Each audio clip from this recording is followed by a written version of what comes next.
Olá! O programa Mosaico hoje traz como convidado o comentarista esportivo Wilton Bezerra, agora escritor também. Antes disso, vamos ao vídeo arte. Até já!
E o programa Mosaico hoje tem a honra, o prazer, a alegria de ter como convidado aqui o comentarista esportivo Wilton Bezerra, que agora também é escritor. Wilton, seja bem-vindo. Tudo bem? Tudo bem. Lá para o Vitor, é uma satisfação, inclusive, para esse primeiro contato com um amigo, né? Ah, é? Eu já conhecia, você é famoso, né? Você escreve causos, gosta de histórias, é de uma confraria aí que eu também conheço. E você é uma pessoa que eu gosto da sua forma de fazer as coisas. Eu vi uma entrevista sua com o Luciano Maia, achei espetacular. Muito boa. Geralmente o mérito maior são dos meus convidados, viu? Eu sou um bom ouvinte, como sou ouvinte e telespectador também, espectador seu, né? Que eu lhe acompanho assim, há muito tempo. E gosto muito porque você tem um comentário analítico e uma narrativa que ela contextualiza com o mundo, não é? Não é só o futebol, não. Porque o futebol é uma grande escola. Por exemplo, até na formação, na questão da educação, vamos dizer assim, um trabalho em equipe, né? As estratégias, tem uma série de coisas, né? Eu sempre achei que o futebol não é apenas um jogo. Muitos torcem o nariz para o futebol achando que não é possível refletir sobre ele. Eu acho isso um erro. Os intelectualoides, eu acho, que tratam o futebol dessa maneira. Porque o futebol, eu vou dizer uma coisa para você, para se conhecer a condição humana, o futebol é mais importante do que um bocado de livros. Porque o futebol, ele metaforiza a vida. O futebol é muito parecido com a vida, né? As vitórias, as derrotas, os afetos, a tristeza, né? As paixões. As paixões, né? As paixões profundas. E eu não acho que seja só um jogo, nunca achei. Eu acho que o entorno do futebol é muito rico. Eu acho que o cego no futebol é aquele que só vê a bola, né? Como dizia o Nelson Rodrigues. Nelson Rodrigues que escreveu, né? Tem textos, livros, né? Eu tenho muitos livros do Nelson. Eu sou fissurado realmente no Nelson. Então eu vejo o futebol de uma forma muito mais ampla. O futebol foi quem mostrou esse país ao mundo.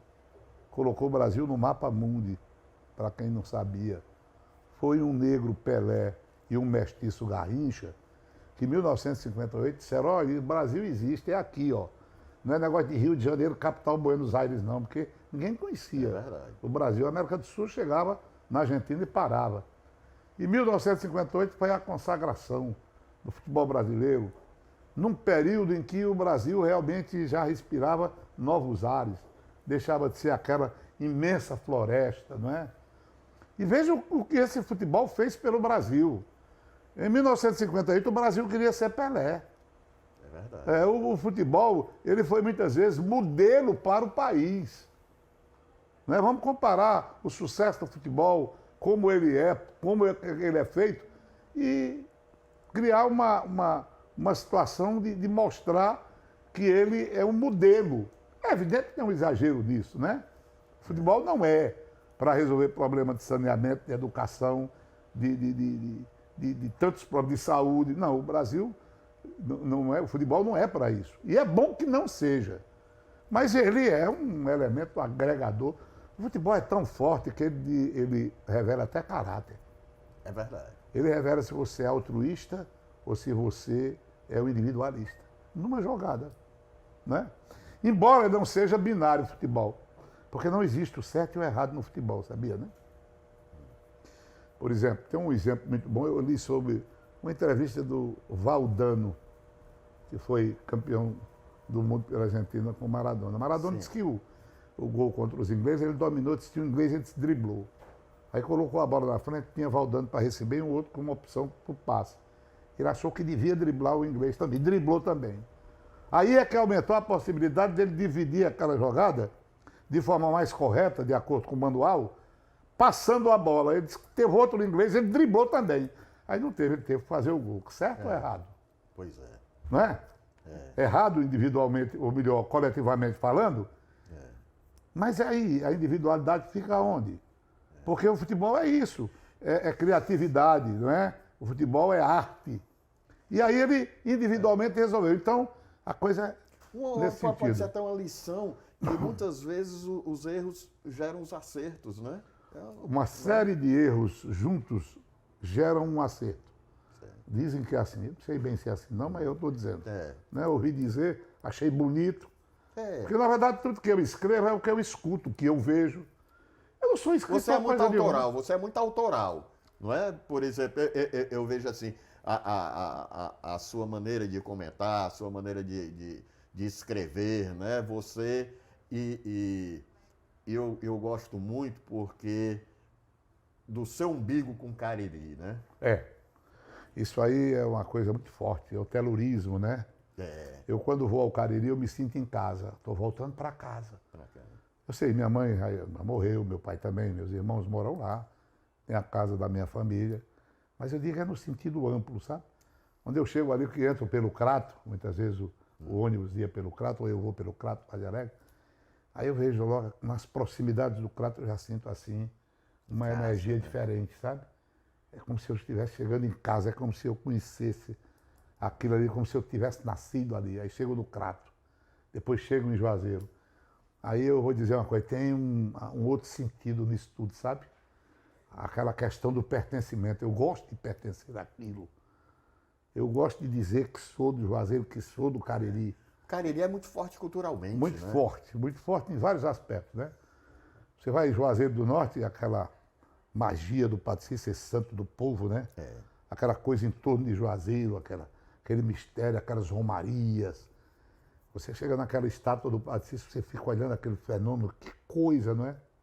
O Crato tem até uma definição do escritor Ronaldo Corrêa, que diz que o Cariri é o útero que nos recebe e alimenta, e a mãe é o Crato.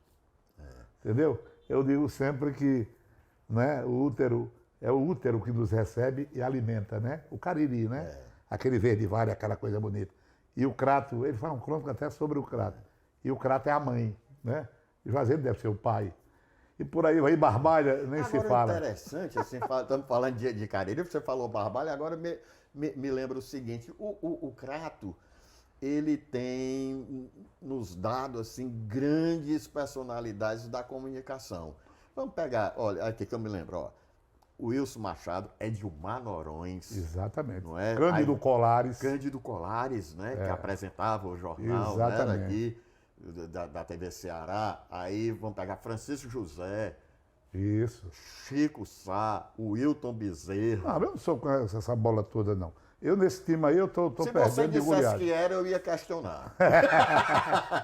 Não, é o Cariri, o Crato, principalmente. O Crato tem essa questão da cultura, né? Grandes escritores. Grandes escritores, né? Ora, a família Martins, né, do Cariri, a família né? Martins. O reitor aqui fundou a Universidade Federal do Ceará. J. de Figueiredo Filho, esse nome, J. de Figueiredo Filho. Quixadá Felício, que foi médico, muito conhecido. E nós temos tanta gente importante no Crato nessa questão cultural, e eu gostei. É uma cidade diferente. Juazeiro e Crato são muito diferentes. Fala-se até que o Juazeiro é São Paulo e o Crato é o Rio de Janeiro. Sempre se disse isso. Juazeiro trabalha. Barbalha é Minas. Crato assim. É por aí. Né? É por aí. Barbalha de Santo Antônio. Né? Eu gosto muito também de Barbalha. Aliás, um negócio interessante, na época da propaganda eleitoral, quando se reduziu aquela carteira de identidade, né? E dizia o nome do cara, claro, é ridículo, né? Essa proibição, né? Legislação.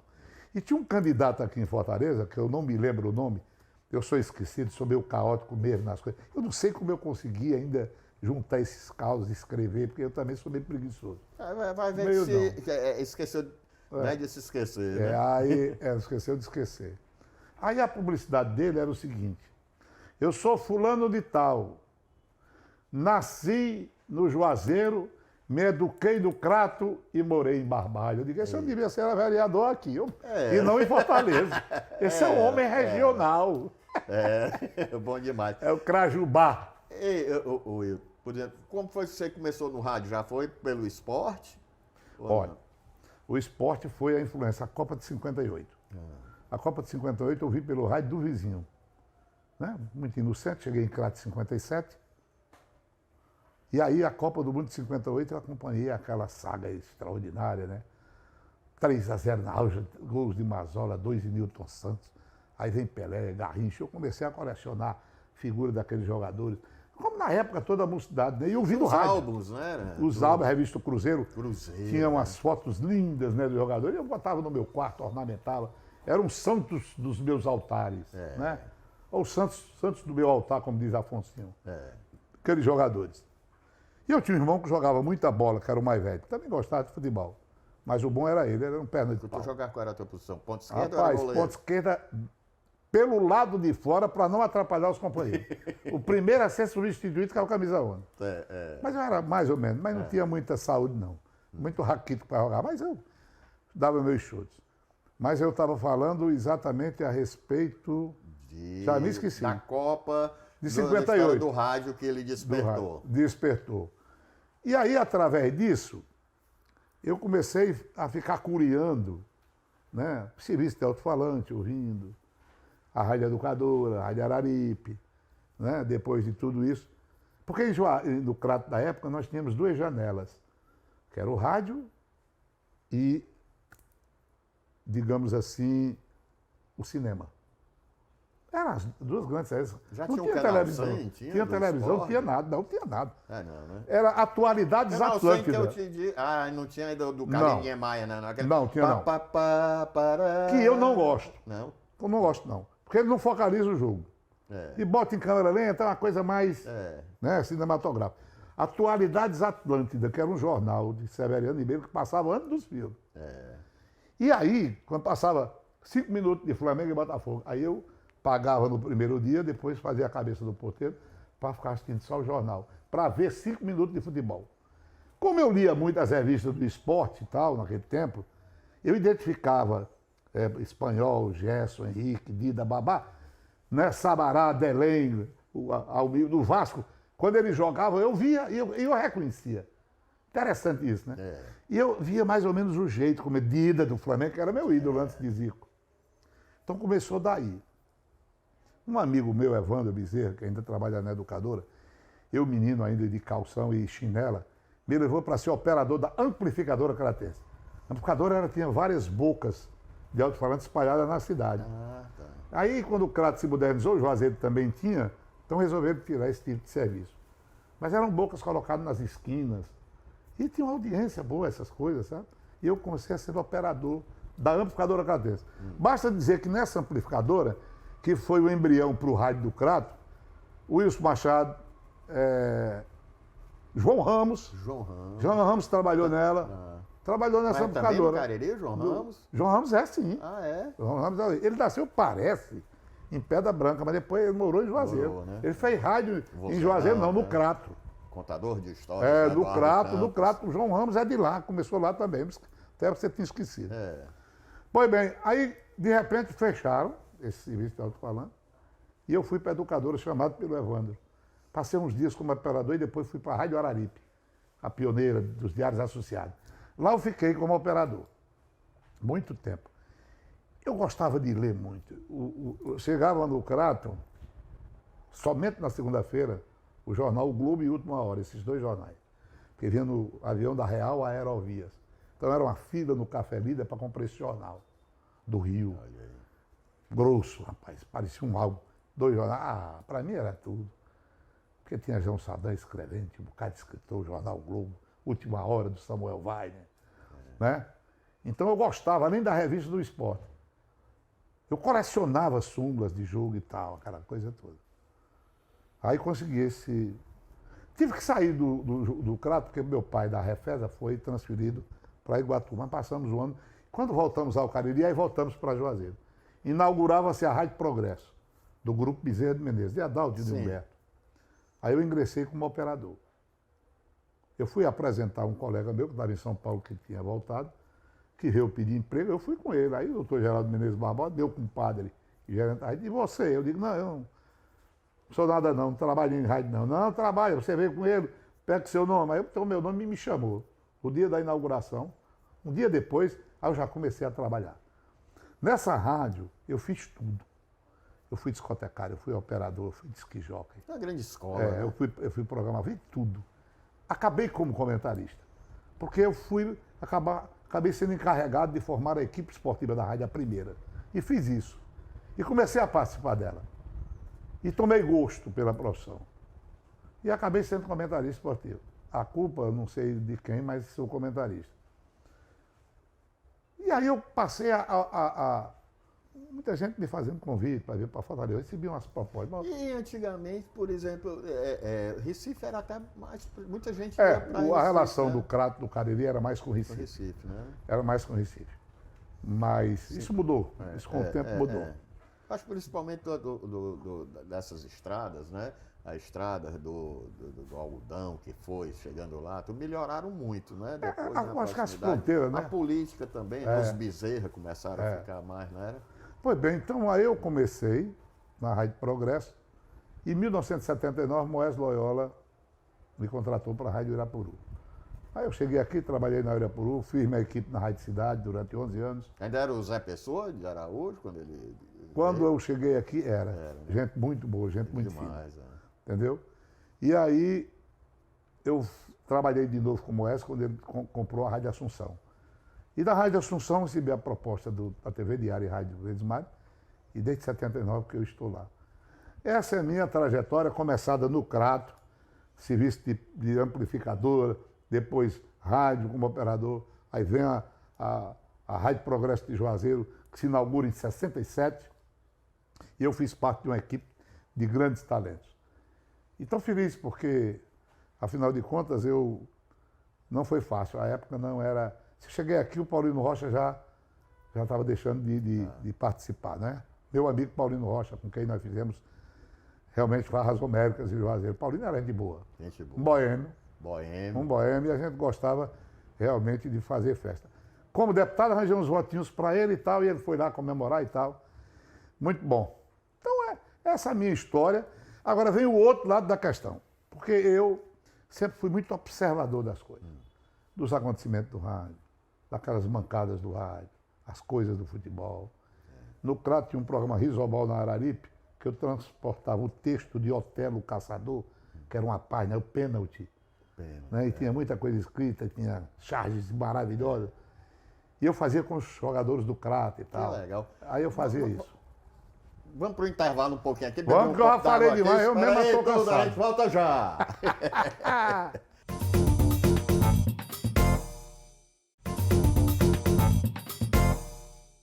E o Mosaico volta aqui com o comentarista esportivo Wilton Bezerra aqui, que estamos falando sobre futebol e vida, né? Sobretudo, futebol é vida, né? Eu sempre achei eu sempre disse aos meus colegas, olha, procurem ler sobre outras coisas. Não façam só comentário de futebol. Futebol tem a ver com a vida. Então, essa coisa que eu fiz, eu conto histórias, eu faço algumas comparações, fuja um pouco dessa questão tática para não parecer professoral, ninguém quer isso. Agora me diz uma coisa. Por exemplo, o comentário, assim, vamos dizer, a avaliação do torcedor, não é? E a do comentarista, né? A do dirigente esportivo, tudo. É uma coisa assim muito interessante, né? E intrínseca, mas ela é interessante. Porque o torcedor é só paixão, mas... É porque você tenta colocar a razão dentro da paixão. Esse é o problema maior. Então você tem que ter muita paciência, aguentar muito xingamento. Entender que o torcedor não torce, ele distorce. Não, o torcedor não torce. É verdade. Acho que o Armando Nogueira que falou isso, chegou a essa conclusão. Então você tem que compreender. Algumas pessoas bem esclarecidas, a gente não tolera que venha falar besteira, né? Mas o torcedor, a massa, a patuleia, é a paixão mesmo que morre e tal. A gente até vai do céu para o inferno, do inferno para o céu na hora, né? Ou é pedestal ou é pelourinho. É uma coisa ou outra, né? Futebol tem isso. Então eu sempre achei que o comentário também, porque o 4-2-4, 4-3-3, eu passo rapidamente por isso. Essas coisas a gente vai descobrindo, até por preguiça de falar, um bocado de minudências, que são para enfeitar. Hoje, infelizmente, tem muita coisa enfeitada. Uma partida de futebol, para mim, explico da maneira mais rápida que o torcedor entenda, faço algumas comparações, algumas coisas gozadas e faço um resumo. Se você observar hoje, o meu comentário para o jornal, principalmente, o rádio você tem que falar mais. Mas ele é papo-impum, são 3 movimentos. É o movimento do contra-ataque. Você tem uma capacidade de síntese boa, né? E a síntese, né, tira o que está de melhor e o que interessa mesmo saber, né? Negócio de muito blá, blá, blá, blá, blá, blá, blá, blá, blá, blá, blá. Eu passo. Não, sabe, eu já fiz isso. Eu já passei... Quando eu comecei a comentar futebol, eu comprei um livro de táticas. Sim. Aí comecei a estudar todas as táticas, desde das retrancas. Eram os ferrolhos, né? Do ferrolho, suíço, e um bocado de coisa a mais. Entendeu? Quando eu li, eu entendi o seguinte, sabe qual é o esquema melhor que existe? É o híbrido. É aquele que reúne matizes de todos os esquemas. Os esquemas, eles são circunstanciais.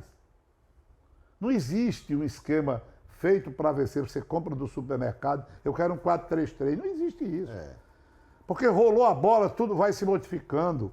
O jogo exige mudanças. Antigamente ia do começo ao fim com o mesmo esquema, não era?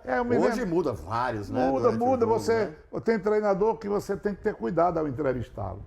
O Conte, né, que é aquele italiano que estava no futebol inglês, um comentarista perguntou a um repórter, mas você usou o 4-3-3, eu observei, ele disse, em que momento do jogo? Aí o cara não soube. Em que momento do jogo? Porque naquele momento eu era assim, assado, sabe? O meu time jogava assim.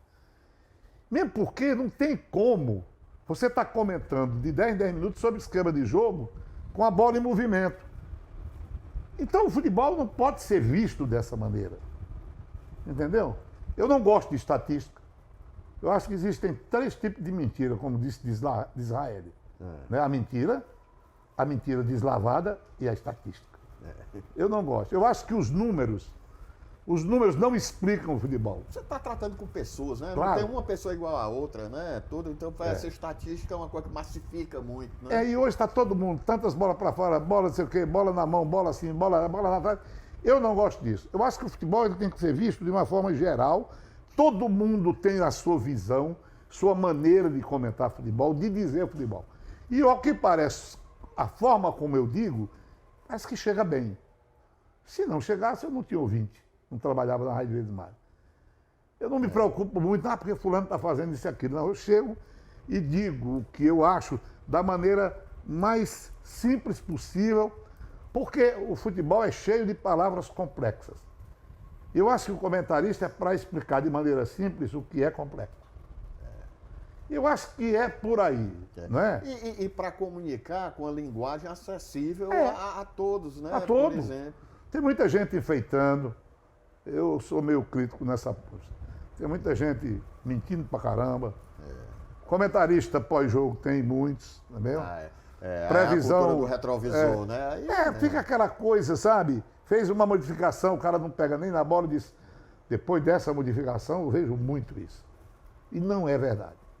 Às vezes dentro 2, 3 jogadores. Faz o treinador, não, meu amigo, os caras não pegam nem na bola, deixa o jogo, pelo menos. Então tem uma série de coisas que eu evito, eu não falo. Eu vou lá no assunto, eu vou em cima, pá-pim-pum. Porque pá-pim-pum é o Filpo Núñez, argentino, treinador da academia do Palmeiras. Que ele dizia, meus amigos, contra-ataque é pá-pim-pum, 3 toques. Entendeu? É o primeiro passo, o segundo passo e o terceiro é gol. A Espanha foi campeã, era o tic-tac? O tic-tac ali é do Guardiola. É outro esquema, é troca de passes. Mas ele falava sobre o contra-ataque. Ah, tá. Contra-ataque você tem 3 movimentos. Quando você recebe a bola, que o time está todo no seu campo, você lança para um outro jogador, o terceiro jogador já é para o último passo, né? Pá, pim, pum, 3 movimentos. Não adianta você dominar, driblar, dar o passe. Dribla mais um, dá o passe. Não, contra-ataque não é isso. É essa rapidez, essa coisa mecânica. Então, acho que comentar futebol também é isso. Você vai assim, assado, tipo, o jogo foi bom, não foi, quem foi melhor, o que é que acontece. E de maneira simples, direta, não precisa enfeitar. E aí eu conto, tem coisas bozadas que o povo gosta, essas comparações. Eu não sei se eu poetizo o futebol, talvez, como Nelson Rodrigues faz. Você poetiza porque você conhece a poética do esporte, né? Porque o futebol, a gente sabe quando o jogador faz poesia. Futebol de Arrascaeta, por exemplo, tem hora que é poesia pura. Entendeu? Porque o futebol, mesmo com essa questão de quererem transformar demais o futebol, ele não pode perder esse lado poético, sabe? Agora me diz uma coisa, hoje em dia, principalmente aqui no Brasil, o futebol está deixando de ser mais a arte que era, né? Porque você tinha muitos artistas da bola, né? Tinha. Você não pode ver o futebol com o olhar do passado. Tá. E não pode, né, olhar o passado com a visão do presente. As coisas mudaram. Ficou mais difícil jogar futebol. Os espaços diminuíram. A medicina subiu, melhorou. Hoje, quem era lento é rápido. Os campos é como se eles tivessem diminuído de tamanho exatamente pela ocupação do espaço, pela velocidade. O futebol ganhou velocidade. Hoje, você tem que ter talento, mas você tem que ser veloz. Haja vista você assistir, que tem disponível até no YouTube, né? Você pega e vê a final da Copa de 58. O cara mata a bola para um lado, para o outro. Hoje em dia, o cara já está afungando no cangote do outro. Não tem condição, né? Não. Exatamente. Então, o tempo é importante, mas é possível ver futebol dessa forma e gostar. Não é porque a arte de futebol é espetáculo e futebol de resultado. Eu detesto o futebol de resultado. Eu gosto do futebol como arte, como coisa bonita de se ver. Você não paga ingresso para ver retranca, time fechado, um jogo duro de marcação. Acontece porque está fora do seu controle. Mas eu acho que o futebol não é isso. Negam, o próprio brasileiro nega a essência que nós temos. Nós somos diferentes. A maneira do brasileiro jogar é diferente. Sempre foi diferente.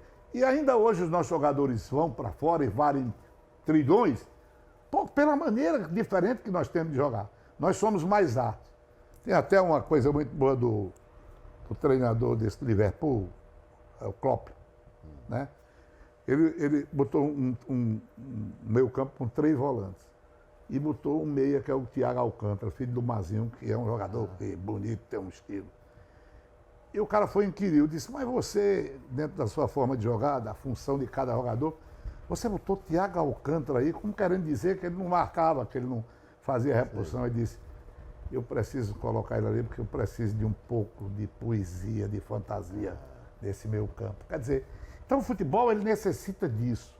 O futebol, se fosse... Por exemplo, eu faço uma comparação.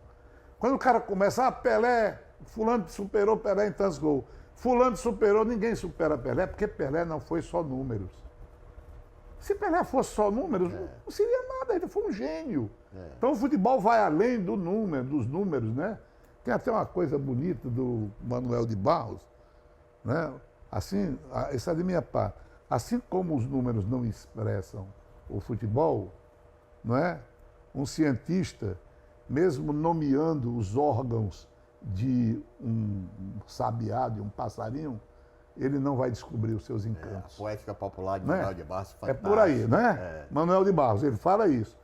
O passarinho você pode pegar e desvendar toda a sua composição e tudo, mas o seu canto, a sua beleza, você não vai descobrir nunca. Então é como o futebol, acho que futebol não é o número.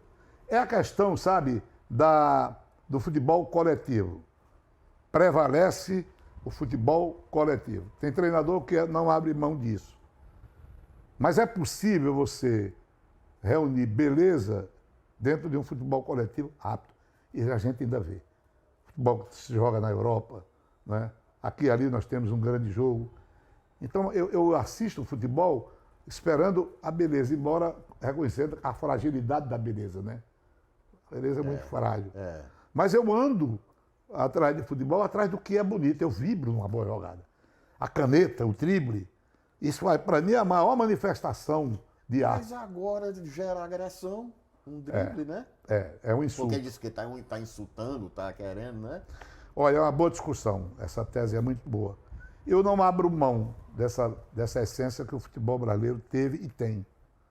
Teve que mudar? Teve. Não podia ser como antigamente? Não podia, nem pode. Porque as coisas mudaram, o campo parece que diminuiu, como eu falei. Mas dessa qualidade do jogador brasileiro, eu acho que ele é diferente. O VAR atrapalha essa qualidade? Devia não atrapalhar. Eu formei na fila dos apoiadores do apoio eletrônico. É a aplicação dele, né? Porque são humanos. É interessante, aumentou o número de pessoas numa arbitragem. Todas são humanas, aumentou a possibilidade de maiores erros. Não é? Porque antigamente você tinha juiz e bandeirinha, que era uma ignorância. Como é que você bota, por exemplo, um juiz para apitar um jogo num campo de 110 por 75, 22 jogadores dentro de campo? Eu acho muito pouco, mas tinha os bandeirinhas. Depois botaram os fiscais de linha. Nem por isso os gols irregulares deixaram de existir. Quer dizer, botaram mais dois. Né? Quarto árbitro. Você junta seis humanos que podem errar. Entendeu? Agora, eu acho o VAR necessário. Necessário, mas eu faria algumas modificações na questão de milímetros. Você marcar um impedimento por uma questão do bico da chuteira, o nariz. Você está à frente para dar aquela linha. Eu devia ser pró-réu. O réu seria o atacante. Você estava, mas não estava muito. Porque eu acho aquilo um absurdo. Você para, não, a chuteira, o nariz dele. Não tem nem como você medir, né? Mas eles têm vários ângulos. Vem cá, agora tem o seguinte, a novidade na Copa, dessa próxima Copa, vai ser na questão do impedimento. Será que é alguma coisa, algum chipzinho que o jogador vai ter, como teve na bola, né? Eu não duvido, não. Né? Eu não duvido, não. Mas olha, veja, tem coisas absurdas. Bola na mão e mão na bola. Eu acho que essa discussão ainda gerará a Terceira Guerra Mundial. É muito sério. Eu acho isso um escândalo. Você vê o time da França, não, todo mundo em cima esquecendo o pai, Perisic, que era o jogador. Ela bateu no braço do cara. Não tem intenção nenhuma, não marcar um pênalti daquele. Né? O time do Modric, né? A seleção. Aí, rapaz, eu acho que isso é um problema muito sério. Qualquer bola da área, você vê o alvoroço, mão na barra e começa a confusão. O futebol está muito chato por isso. Muito o politicamente correto atrapalha? Exatamente. Aí fica difícil. Para-se demais o futebol. Então nós temos que aperfeiçoar isso, ainda temos que ajeitar as coisas. Na Europa esse problema não existe muito, não. Não existe muito. Aqui é uma confusão. Devia ser, nas grandes dúvidas, não era? Sim. Eles estão discutindo até briga de vizinho agora. O VAR está decidindo tudo, até briga de vizinho. Atrapalha. Você marca uma marcação 2 meses depois, o cara está impedido, bandeirinha lá, o cara faz o gol, diz, agora eu levanto a bandeira. Aquilo é terrível. Você para uma partida de 5 minutos. Mas nós temos que aperfeiçoar. De modo que o futebol ele não pode ser mexido demais na sua essência, não. O futebol não pode ser muito alterado, não. Tem gente que diz, tira o impedimento. Olha, você não assistiria futebol com placares de 20-10, assistiria? É verdade. Os placares mínimos. Essa coisa do futebol, parece que foi foi fabricado assim, vai ser assim. Então não adianta mexer muito não, porque tira a graça. Futebol não é basquete, não é tênis, não é outra coisa, não é? Mas... O lateral queriam, né? Era que fosse com o pé, né? Eu até acho que não é muito problema não, né? Não. Mas também a modificação maior que tem assim, que é mais recente, de não atrasar a bola para o goleiro, né? Muito boa. Muito boa porque tinha a cera. A cera, né? Nós tínhamos um goleiro aqui no Tiradentes, sabe o nome dele? Tarcísio Abelha. Fazia cera. Goleiro que mais fazia cera no mundo. Tarcísio Abelha, figura, rapaz. Falando em goleiro. Muito bom, rapaz. Falando em goleiro, rapaz, eu tive a oportunidade muito lá na Praia das Fontes de me reunir muito, era com o cara velho, Luiz Linhares. Grande goleiro. E o bom que ele ficava, eu ficava na ponta da mesa, ele na outra, ele diz assim, passa o gelo. Aí quando eu ia mandar o balde de gelo, ele dizia assim, não, pelo ar. Aí eu jogava a pedra, ele com o copo, ele pegava todas o reflexo grande. A Luiz Linhares, o cara velho, e Pompé do América era o Constellation. Constellation? Era grande goleiro, também espetaculoso. Fazia grande defesa.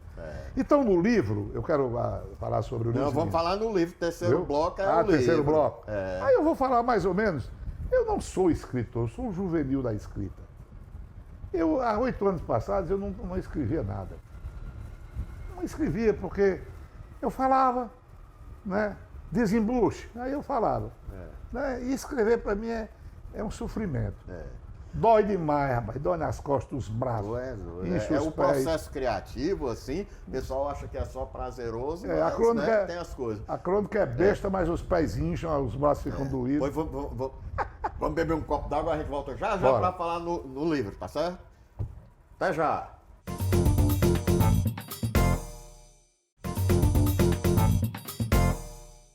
E voltamos agora para o terceiro bloco aqui com o grande Wilton Bezerra, esse comentarista esportivo que cronista de causos, né? E também escritor. Ele disse que não é escritor não, mas olha, você é escritor a partir do momento que você verbaliza as palavras tão bem, Wilton.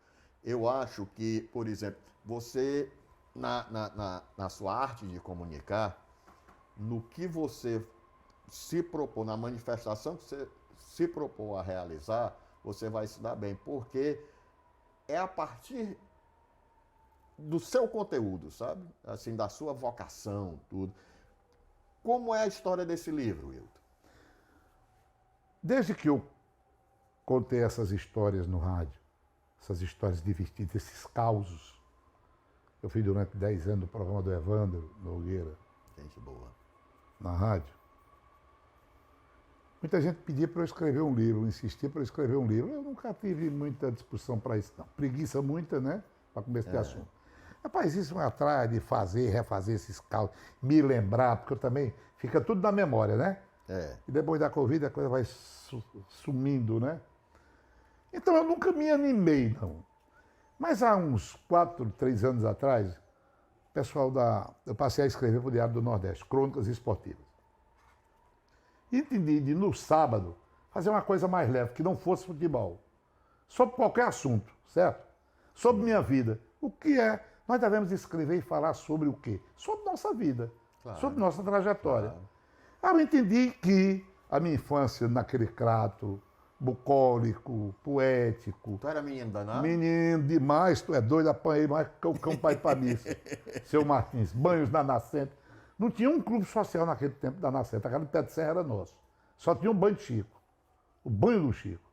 Então tinha esse crato, eu estudei no colégio diocesano e trabalhei em rádio.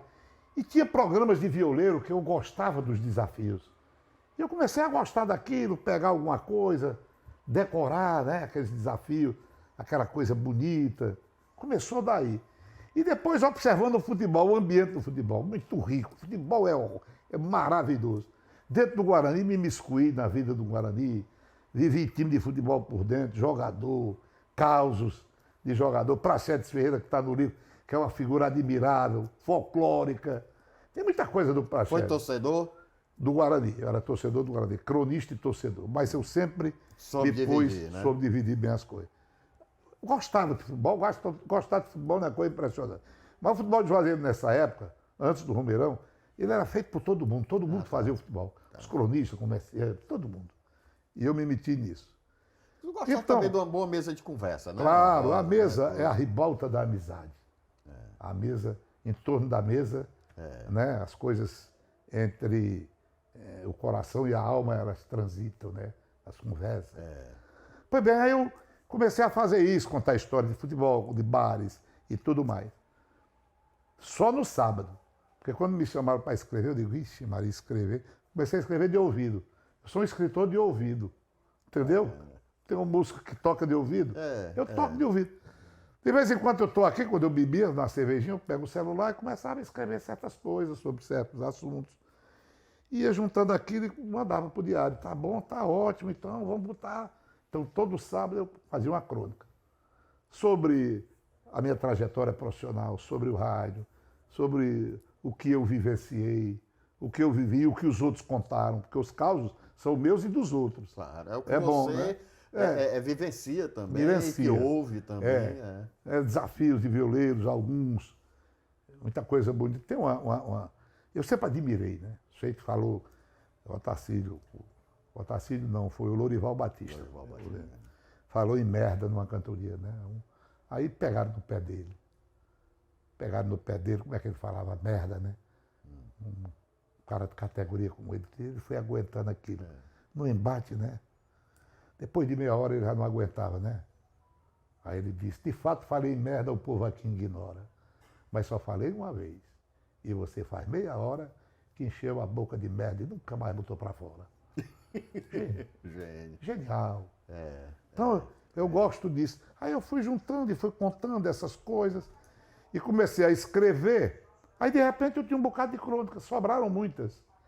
Mas eu sabia que a crônica, só a crônica... Muitas aqui foram publicadas? Todas foram publicadas. Ótimo, bacana. Aí, como eu sabia perfeitamente que o apelo do livro não seria só pelas crônicas, porque o povo não gosta de ler mesmo. Não gosta. O brasileiro é ágrafo. Nós temos um país de ágrafos. Me desculpe, eu faço esse livro para quem quer ler, para os que gostam ainda de ler, né?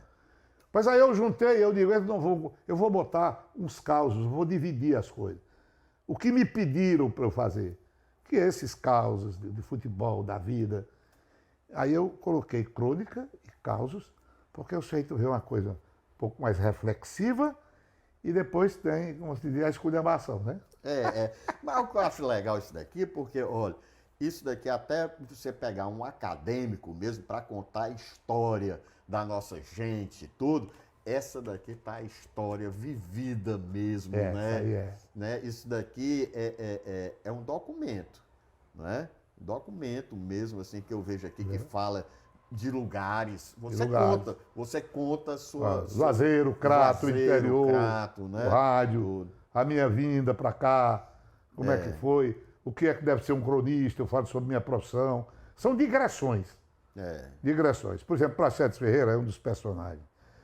Praxedes foi um benfeitor do futebol de Juazeiro. Ele levantou até muro de estádio, fundou time, treinou. O Praxedes era iletrado. Então ele era folclórico exatamente por causa disso. O Praxedes, ele queria um sistema angu. Uma vez ele explicou. Angu. O angu, o que é o angu? O angu é uma papa de milho que você tem que mexer, porque ela queima, prega no fundo da panela. Tem que mexer constantemente, você não pode mexer não, senão ela vira. Né? O Praxedes, quando disse que queria um sistema angu, ele foi o precursor do carrossel holandês. Por quê? Porque o angu era todo mundo se mexendo para não queimar. E o que era o carrossel? Todo mundo marcando, todo mundo chutando, todo mundo atacando. Dá mesmo o espírito do carrossel holandês, a dinâmica do todo mundo atacando, todo mundo defendendo, era o que o Praxedes certamente quis no time dele. Todo mundo se mexendo, todo mundo marcando, todo mundo atacando. Em que ano isso? Isso muito antes. Porque o carrossel é de 74, né? Não, antes, 74, o angu de Praxedes é antes. Olha aí, rapaz. Aí quando eu vi essa história do Praxedes, e eu conhecia de perto as coisas dele, eu digo, rapaz, isso tem tudo a ver. A dinâmica do jogo, do carrossel, é essa a ideia do Praxedes. Praxedes, eu disse que ele foi inventor do bafômetro no futebol. Ele deu um esculacho uma vez aqui no Guarani, jogando em Fortaleza, perdendo. E os jogadores ficavam até hospedados no Edgar Facó, Era em hotel. A academia Escola de polícia, era escola ali. de polícia, né? Da academia. Aí os jogadores bebendo muito. Eu estava aqui nesse dia, e Praxedes deu um esculacho lá na pré-eleção, e acabou pegando o corte e disse, vocês são os cachaceiros. Aí o Dida, zagueiro, disse, ei, peraí, alto lá, me respeite. Me respeite que eu não sou cachaceiro, não. Disse, você é o pior. Aí o Dida, né, capitão do time, pois prova, ele disse, prova. Quando você chegou e foi dormir, eu cheirei sua boca. Nada mais bafômetro. Era. Nada bafômetro. Do jogador de futebol. Então tem umas coisas, Praxedes, tem umas coisas boas dele aí. Né? Praxedes não usava cueca e foi com a delegação do ICAP para casa dele e como virou. Feriu na cabeça, no braço e tal. Voltou para o pronto-socorro de Juazeiro. Todo mundo sabia que ele não usava cueca, era como cavalo de índio, né? Não tinha nada. No osso. No osso. E ele era meio assim, afobado. Quando ele foi entrando no pronto-socorro, a mulher disse, seu Praxedes, eu tenho que fazer uma calção. Ele disse, eu não uso nem cueca, depois mais calção. E Praxedes, eu fui inimigo dele, nós brigamos, mas depois fizemos as pazes. E ele era um baita sujeito. Os caras falam muito, não, é Neném Prancha. Eu digo, é nada, ele é muito mais importante que o Neném Prancha lá no Rio de Janeiro, que era um treinador de praia que andou pelo Botafogo, amigo de João Saldanha. E o João Saldanha que fez encheu a bola dele. Tem cheio de frases. Tem um massagista aí que era carroceiro e a gente transformou em massagista no Guarani. Chegou a pegar aqui o Surubita? Tem um do Surubita excepcional, que eu não botei no livro. O 13 Campinas, bom time na época, com Ruiter, com T. Carlos, com Marcos do Boi, Zé Luiz. Ganhou do Fortaleza e enfrentou o Ceará no sábado. Com 15 minutos, o 13 já estava metendo 2-0. E a torcida do Ceará irada. E Marcos do Boi, que é irreverente, pai, vamos parar com isso, vamos fazer mais gol, não. Essa torcida não vai deixar a gente sair daqui, não. Naquele tempo tinha esse negócio de atirar pedra no ônibus. Principalmente quando perdia a falta de educação. O interior tinha isso. Né? Que fecha os vidros numa pedra, coisa horrível, né? E o Marcos do Boi só dizia, pai, não vamos mais fazer gol nesse time, não, que essa torcida não deixa a gente ir embora. E o Zé Luiz, que é um ponto esquerdo, foi para Português, que nada, vamos encher esse time aí, vamos fazer mais gol. Ele disse, rapaz, tá vendo aquele negão? E o Surubita tinha um bócio aqui, né? Um caroção. Vocês estão vendo aquele negão? Já tá com os ovos no pescoço. O Surubita, o Sapenha, dizia que ele lá no jogo contra o Palmeiras, lá em São Paulo, ele disse que foi assim, levou uma pancada e caiu, e tinha sido uma bolada, e o Surubita passou éter. Tem muita coisa. Quase, né? Era um grande massagista, mas tudo na... Mas essa do Marcos foi muito boa. E o Sapenha, isso não está no livro, não, é por isso que eu digo. Eu vou me lembrando. Entendeu? Mas não é o único, não. Vai Sapenha, pro outro. O Sapenha foi jogar no interior, acho que Xeramobim, na época de 58, seca. E água era de poço. Uma pensão lá, modesta, né? O Fortaleza ficou lá. Mas a mulher, também muito mal educada, foi dizer, olha, vou logo dizendo a vocês. Mas que Xeramobim, o Fortaleza foi para lá. O poço secou e a água que tem aí é só para tirar a poeira. Depois me deu um espanador. Em cima das buchas, né? Sapenha era muito bom. Tu foste repórter de pista, chegou? Comecei como repórter de pista da Rádio Progresso. Então fui repórter. Deve ter muita história boa, né? Depois passei a ser comentarista. Foi na época do advento do Romeirão, transformou o futebol de Juazeiro, transformou o rádio, e eu, Modesto das Favas, tive participação nisso. Eu comecei a trazer os melhores locutores, os melhores valores, induzir os dirigentes da Rádio Progresso a valorizar a classe, profissionalizar a classe. E isso foi um salto profissional. E a inauguração do Romeirão? 70, mês de maio. Quem foi? Cruzeiro, Ferroviário e Fortaleza convidados, os principais, né? O Cruzeiro meteu 3-0 no Fortaleza e na terça da quadra meteu 3 no Ferroviário. 3-0. E sem Tostão, sem Disseu. Foi. Aí como é? Primeiro tempo foi com um time, segundo tempo com outro? Não. Dois jogos? São 2 jogos, foi 2 jogos. 180 minutos? Não, mas não é no mesmo dia, não. No mesmo dia, não. Não, enfrentou em dias. Foi as atrações, né? O Cruzeiro foi a atração. Fez 2 jogos contra o Fortaleza e Ferroviário. Aí teve um bocado de jogo do Crato, de casa, Campinense. Foi uma festa e tanto, viu? Uma festa e tanto. Garrincha foi uma jogou coisa, lá? jogou lá pelo Olaria. Olaria, né? Um dos maiores públicos do estádio foi o Olaria com o Garrincha. Há uma discussão que se foi o Fluminense com o Rivelino ou o Garrincha. Mas foi um espetáculo. Ele já estava... Ainda fez uma jogada lá em cima do Catolé, que era o lateral esquerdo. Catolé, lembro Ainda disso, chamou a né? atenção. O Mané, já fora de forma, já como uma espécie de chamariz, né? Que era o grande Explorado. ídolo do futebol, assim, na época. Você diz Do futebol do Cariri. do Cariri. Nós tivemos grandes Grandes jogadores. jogadores, né? Fica muito difícil estabelecer time do Pra Icasa, não- no Guarani. Para não causar Teve injustiça, Cirineu, né? teve Joãozinho, teve Luciano, teve Quarentinha. Rapaz, Zé Maria, nós tivemos realmente grandes jogadores nessas duas equipes. No 13 também contratava, no Infante, que era um time da polícia. Enfim, o futebol do Cariri viveu um Eldorado, era campeonato local. Mexia com o mercado lá, que eu sei que você Claro. falava muito de futebol, né? É bom. Guarani, criado no mercado, né? O Icasa numa indústria de algodão, né?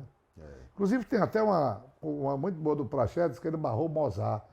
Mozart foi o maior jogador da história do futebol cearense. Depois tem que dizer aqui onde é que o pessoal consegue, né? Aqui na minha casa. Aqui na tua casa. Rapaz, você sabe que eu estou tendo uma experiência maravilhosa com isso. Porque as pessoas veem a gente à distância, acham até que a gente é inacessível. Nós não somos coisa nenhuma.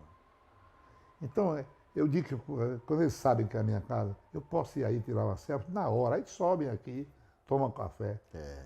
Bate retrato, como dizia no Bate interior. retrato, porque eu vou te dizer uma coisa. Olha, é uma tradição, pelo menos nossa aqui, de a gente eleger os comentaristas e gostar. Olha, tu se lembra, eu me lembro no PV, o pessoal ficava esperando o Paulino Rocha. Era ficar todo mundo para assistir. Gomes Farias, né? O Gomes Júlio Farias, Salles, tudo, né? Cid Carvalho, quando era comentarista. Você, eu espero depois do jogo, principalmente pela sua síntese, pela sua, pelo seu discernimento, tudo, pela qualidade do seu comentário, eu espero depois assim do jogo, né? Pois é, eu Pra agradeço. assistir. Mais um, né? Mais um. Pois é, rapaz. Então eu trabalho desse jeito, tá tudo aí. O que eu consegui pensar e escrever, botei nesse livro. Tem alguns erros aí, mas coisa de amador. Algumas letras que apareceram aí que eu não botei, mas apareceram.